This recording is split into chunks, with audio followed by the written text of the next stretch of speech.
Sir, while speaking yesterday, I referred to the problem created for the Export Promotion Council by the quality of goods supplied, which lacked both imagination and integrity.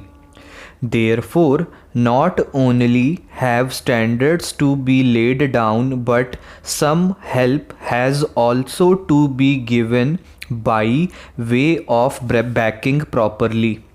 To all those people who would also like to ask the Honorable Minister to clarify as to how he is going to lay down the standard for the goods.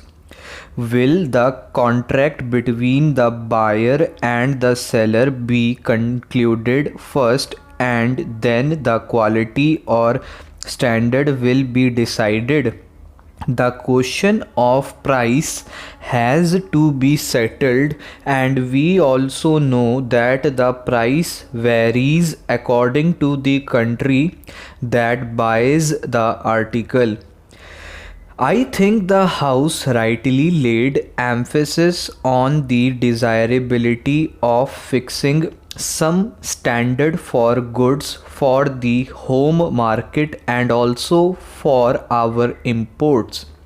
The standards for imports, I am told, are governed by other international import rules. Those also must be varying according to the country of import. In any case, unless there are some standards laid down for the sale of goods in the home market, there will be difficulty. There are people who are used to selling things different from what they had advertised. The thing advertised is something other than what is actually sold. So, unless our traders are trained to respect integrity and some business morals, it is not possible for them suddenly to rise to the occasion and out of patriotic motives sell goods of the particular specified standard. I would also like to make a suggestion to the Honorable Minister and say that it is not enough to lay down the rules for the export quality control and inspection. It is very necessary now to advertise in the foreign countries that we have taken care of this aspect because of the bad name that we have acquired in the past on account of the business ways of some of the exporters.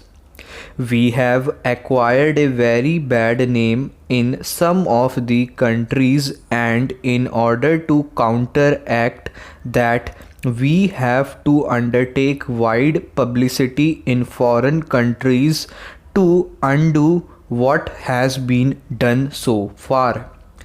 There is one more question which I would like to ask the Honorable Minister so that he may clarify the doubt that may be in the minds of some of honorable members. It is stated that the funds for the Export Promotion Council would be partly from the government and partly from funds paid by way of donation. I want to know whether the donors, if they are business people, would not be in a position to take advantage of the position and misuse this Export Promotion Council. Instead, I would suggest that heavy fees may be prescribed for the inspection of the goods, and if necessary, all the money that is required should come from the government and no money should be accepted by way of donations.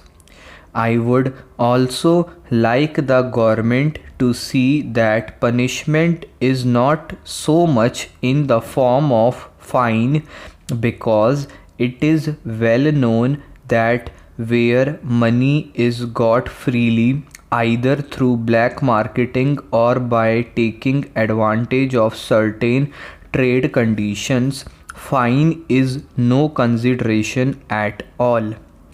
10 or even 100 times the fine can be made good by the people who indulge in these malpractices. Therefore, it is not only enough to prescribe punishment for the persons who are found guilty under this act, but it is also necessary that we prescribe heavy punishment for the inspectors so as to leave no room for suspicion in the minds of the people. I would now like to refer to the question of co-option. I do not know why it has not occurred to the members in the opposition and those who doubled the need for co-option that the variety of goods itself will not make it possible for the council to have members on the council who would be conversant with the qualities of all types of goods.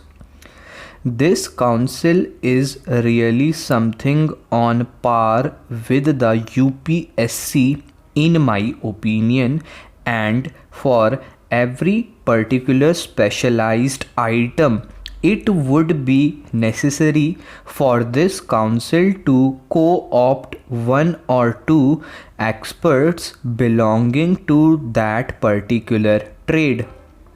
I would, if I may, like to clarify one point in regard to the statement that fell from one of the members yesterday with regard to the deal we had with Poland and Russia over shoes.